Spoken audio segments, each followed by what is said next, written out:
Jangan lupa subscribe YouTube channel Metro TV News dan jangan lupa nyalakan notifikasinya. Pemirsa, pemerintah Provinsi Jawa Timur terus melakukan vaksinasi PMK dengan melibatkan tenaga kesehatan hewan, mahasiswa hingga unsur TNI Polri.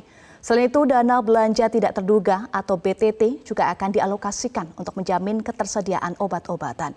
Informasi selengkapnya akan disampaikan Anwar Fuadi dari Surabaya, Jawa Timur. Adi, sejauh ini bagaimana capaian vaksinasi PMK di Jawa Timur?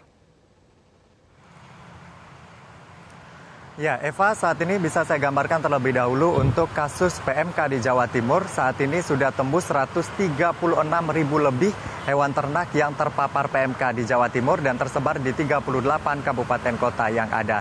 Untuk itu memang vaksinasi menjadi hal prioritas di Jawa Timur agar penyebaran PMK tidak semakin meluas.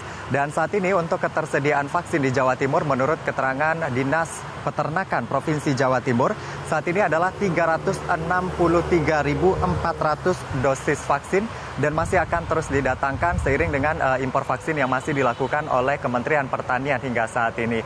Dan untuk alokasi dari 363.000 tadi, 266.400 dosis vaksin ini dialokasikan untuk sapi perah, baik sapi perah peternak yang bergabung dalam KUD ataupun tidak. Lalu kemudian 97.000 dosis vaksin ini dialokasikan untuk sapi potong.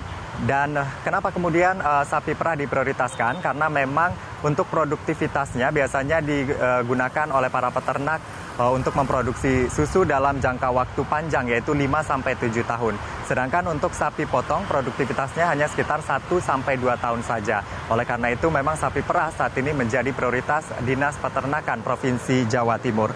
Lalu kemudian untuk tenaga kesehatan hewan yang telah disiapkan atau tenaga kesehatan yang saat ini dimiliki oleh Dinas Peternakan Provinsi dan juga di 38 kabupaten kota adalah 950 dokter hewan, lalu kemudian 1.500 paramedik veteriner dan ditambah dengan tenaga kesehatan non-pemerintah, baik yang berasal dari Persatuan Dokter Hewan Indonesia ataupun juga yang berasal dari beberapa perguruan tinggi seperti misalnya di Universitas Airlangga Surabaya.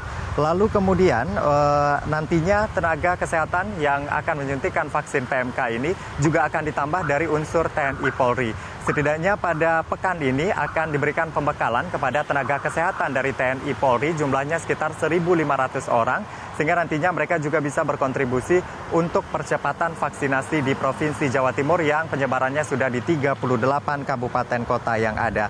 Dan saat ini dari 363 dosis vaksin yang tersedia, pencapaian untuk vaksin di Jawa Timur sudah di angka 60% begitu. Dan sejauh ini kendala yang dihadapi memang ada masyarakat, kelompok masyarakat peternak yang menolak vaksinasi.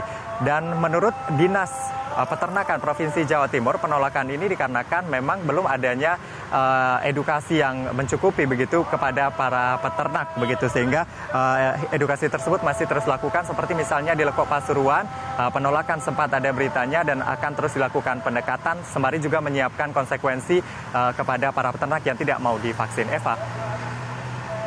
Iya, Adi. Lalu bagaimana dengan alokasi belanja tak terduga? Apakah akan dianggarkan untuk ganti rugi peternak?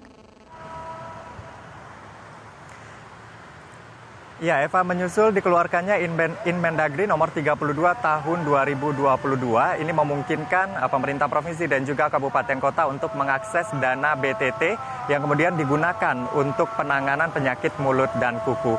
Terkait dengan alokasi BTT, menurut keterangan Wakil Gubernur Jawa Timur Emil Dardak, pihaknya untuk sementara ini akan memfokuskan penggunaan dana BTT dan kabupaten kota nanti akan didorong menggunakan dana BTT untuk percepatan ketersediaan obat-obatan dan juga vitamin. Karena memang obat-obatan dan vitamin merupakan hal yang sangat mendesak saat ini untuk mempercepat penyembuhan hewan-hewan ternak yang masih terpapar PMK. Kemudian terkait dengan alokasi BTT untuk ganti rugi hewan ternak yang mati akibat PMK, Emil mengatakan pihaknya tidak akan terburu-buru untuk mengambil kebijakan tersebut. Saat ini masih berproses dan sembari juga menunggu kebijakan nasional begitu, sehingga tidak ada overlap nanti kebijakan nasional dengan kebijakan daerah terkait dengan BTT ini. Yang pasti untuk alokasi obat dan vitamin ini yang akan diprioritaskan. Eva. Baik, terima kasih Anwar Fuadi untuk informasi Anda langsung dari Surabaya, Jawa Timur.